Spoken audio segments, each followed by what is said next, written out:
हमारा काम है घर संभालना और बच्चे पैदा करना और बिस्तर पे लेटना। सबसे बुरी स्थिति इस वक्त उन अल्पसंख्यक हिंदुओं की हो गई है। सियासतदानों की अगर आप बात करते हैं ना, अपने बाप के भी सगे नहीं है। क्या बोला तूने? लेकिन अपने बाप के भी सगे नहीं है। सगा बाप अपनी ही औलाद के साथ रेप कर रहा है, उसको दबा देते हैं। जो हो जाती है माँ राजी तो बेटे राजी होते हैं। तो घर में वो तो एटलीस्ट सेफ हो। कुछ ऐसी ही कहानी है पाकिस्तान और बांग्लादेश की। बंगाल में 90,000 फौजियों की पतलूनी उतर जाती है। हथियार और अभी तो रुको, बागिया सिद्दीकी पूरे मुल्क का बेड़ा गर्क हो गया। आज पूरी कौम मिली जोशो जज्बे से यौम दिफा मना रही है, क्योंकि ये नहीं कि पाकिस्तान को कोई खौफ है। क्लाइमैक्स अभी बाकी है। कांप रहे थे क्योंकि 9 बजे रात को हिंदुस्तान पाकिस्तान पे अटैक कर रहा है। जब बंदूक का मुकाबला बंदूक से होता है और हमारी अपनी दुम दबाकर भाग जाती है। पाकिस्तानियों शर्म कर लो। कुछ सिर्फ औरत को एक सेक्स की नजर से एक अपने आप को रिलैक्स करने के लिए इस चीज के लिए देखा जाता है। दोस्तों, पाकिस्तान ने फिर से अपना कायरता दिखाया। यहाँ दोस्तों, इन दिनों बांग्लादेश का हालात बहुत खराब है। हिंदुओं पर लगातार जुल्म हो रहा है। पाकिस्तान ने अपना दाव चल दिया। पाकिस्तान ने अपना फौज उतार दिया बांग्लादेश में। इंडिया चाहे तो चंद मिनट में बांग्लादेश तबाह हो जाए। इंडिया के वजह से आज बांग्लादेश है। दोस्तों, ये जो बांग्लादेश है, इससे बड़ा दोगला देश कोई भी नहीं है पूरा वर्ल्ड में। जिस थाली में खाया आज तक खा रहा है, उसी को छेद कर रहा है। तो नमस्कार, मैं आपका दोस्त डिप्पी। चलिए देखते हैं वीडियो। और दो बिछड़े भाइयों में जो सुधर गया वो संवर गया, जो ना सुधरा वो मुश्किल में पड़ गया। नाक से पकड़ के घिसटा पाकिस्तान को। कुछ ऐसी ही कहानी है पाकिस्तान और बांग्लादेश की भी। एक एक बांग्लादेशी को यहाँ से पकड़ के निकालो। 48 घंटे तो निकाल यहाँ से, वरना।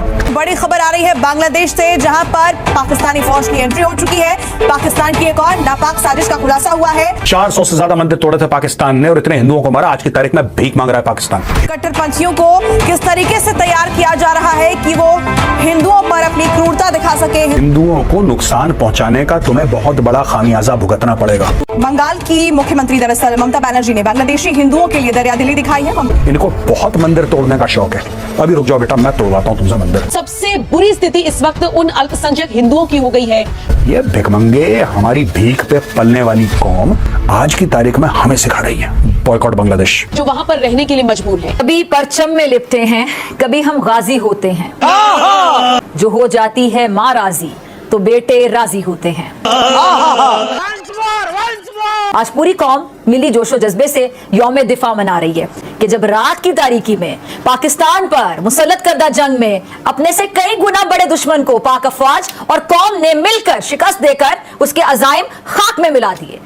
बंदूक का मुकाबला बंदूक से होता है तो फिर बंगाल में 90,000 फौजियों की पतलूनी उतर जाती है। रुको जरा। Not surprising that the Pakistani prisoners of war and officers of Pakistan's army, navy and air force laid down their arms. Pakistani है ही गंदे। और अभी तो रुको, हथियार Then, on the command of their own senior officer present, Bagia Siddiqui, what he'd felt about the ceremony. अल्लाह, पूरे मुल्क का बेड़ा गर्क हो गया। क्लाइमैक्स अभी बाकी है। जिसे पाक फौज के बहादुर सपूतों ने अपनी जानों की कुर्बानी देकर नीस्तो नाबूद कर दिया।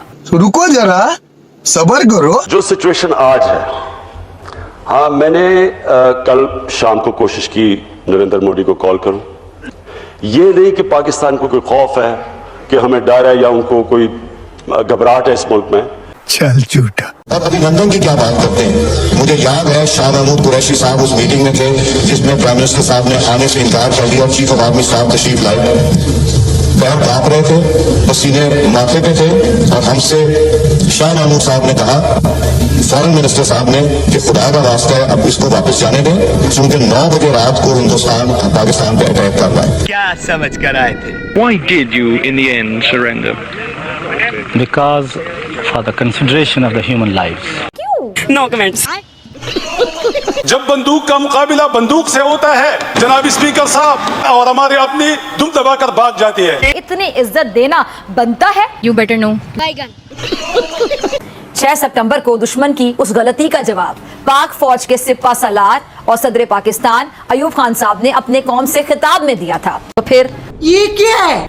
At this moment, I think most of us would have given almost anything to see Yahya Khan in General Niaz's. पाकिस्तानियों शर्म कर लो। कुछ यूपी के असेंबली में एक पॉलिटिशियन है, मेंबर ऑफ असेंबली है, उन्होंने स्टेटमेंट दी है कि 71 में जब ये बंगाल का मामला हुआ, बंदूक का मुकाबला बंदूक से था, यानी इंडिया पाकिस्तान का, तब 90,000 फौजी, मतलब उनकी पतलूनें उतार दी गई, गधों के ऊपर लाशें वापस आई, और मतलब इस तरीके से उन्होंने बात की। सियासतदानों की अगर आप बात करते हैं ना, तो ये अपने मफाद के लिए ना अपने बाप के भी सगे नहीं है। क्या बोला तूने? लेकिन अपने बाप के भी सगे नहीं है। कैसी अपमानजनक बातें कर रहा है लड़का ये।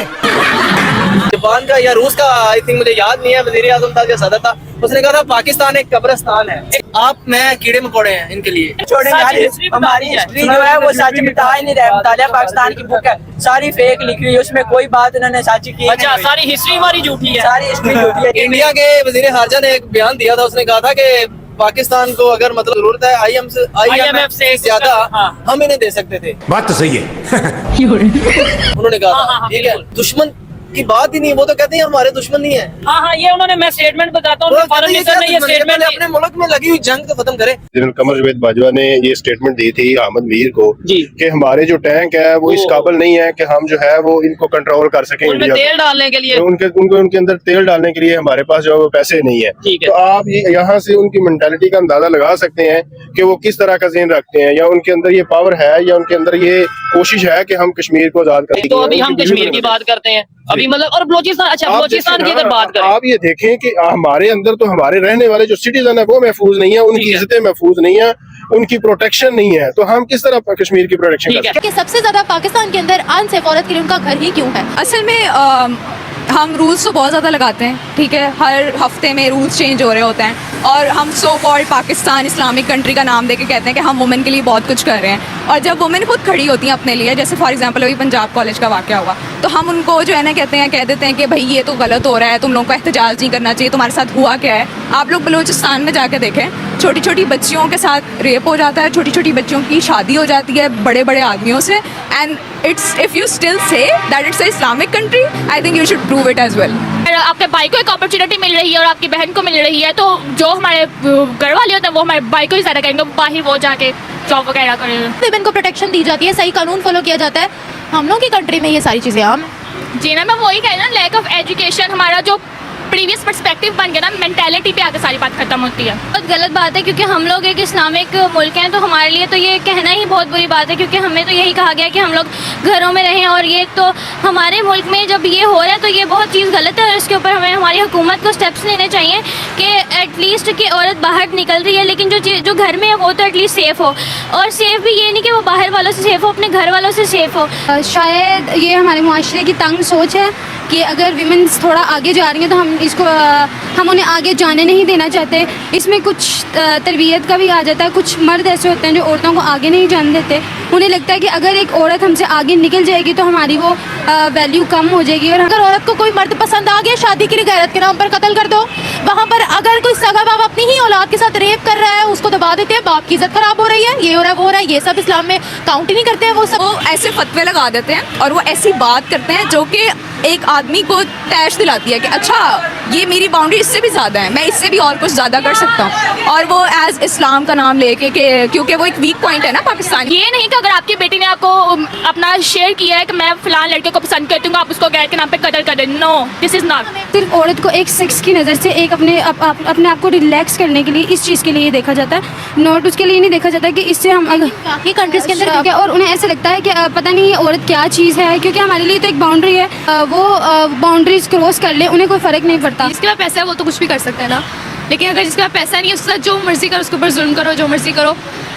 मेड वगैरह के ऊपर लोग काफ़ी जुल्म करते हैं और वो आगे से कुछ भी नहीं कह सकते। हम एक इंस्टीट्यूशन में पढ़े इतने बड़े, और हम घर में जाके अगर हमारे सामने कोई ये बात करे कि अच्छा तुम चार दीवारी में रहा करो, दुपट्टे में रहा करो, तुम्हारा काम है घर संभालना और बच्चे पैदा करना और बिस्तर पे लेटना, तो आई थिंक ये तो है सबसे अजीब बात है, अजीब कॉन्सेप्ट है। ये 2 कौड़ी के औकात वाला बांग्लादेश जिसे हमने गिफ्ट किया है, देश बना कर दिया है, इंडिया ने उसे आजाद करवाया, आज उसके साथ हाथ मिला करके वहाँ के हिंदुओं के साथ जुल्म कर रहा है। पाकिस्तान अपना फौज उतारा है, उसे ट्रेनिंग देगा, वहाँ के जिहादियों को जिहादी बनाएगा ताकि वो हिंदुओं पर और ज्यादा जुल्म कर सके, और वहाँ के देवी देवताओं के जो मूर्तियां हैं, मंदिर है, उसे तोड़ सके। लेकिन वो पाकिस्तान अपने घर में झांक के नहीं देख रहा है कि उसे घर के जो बहू बेटियां हैं वो क्या चाहती हैं। वो कह रहे हैं कि उनके घर में ही उनको बलात्कार हो जा रहा है, वो घर में ही सेफ महसूस नहीं कर रही हैं। सब परेशान है, उनके घर के जो बहू है, उनके घर के जो बेटियां हैं, ना वो अपने भाई से सेफ है, ना अपना बाप से सेफ है। अपने छोटे बच्चियों के साथ बलात्कार किया जा रहा है पाकिस्तान में। जो मुल्क खुद तबाही की ओर है, जो मुल्क खुद बटने की ओर है, वो मुल्क दूसरे के सहारा दे रहा है। दोस्तों, इस पे आपका क्या ओपिनियन है, क्या राय है, कमेंट के जरिए जरूर बताइएगा, और उम्मीद करते हैं कि आपको वीडियो अच्छा लगा। अगर आप मेरे चैनल पर नए हैं तो चैनल को सब्सक्राइब कीजिएगा, वीडियो को लाइक कीजिएगा। तो मिलते हैं फिर से एक न्यू रिएक्शन वीडियो, तब तक के लिए नमस्कार, राम राम,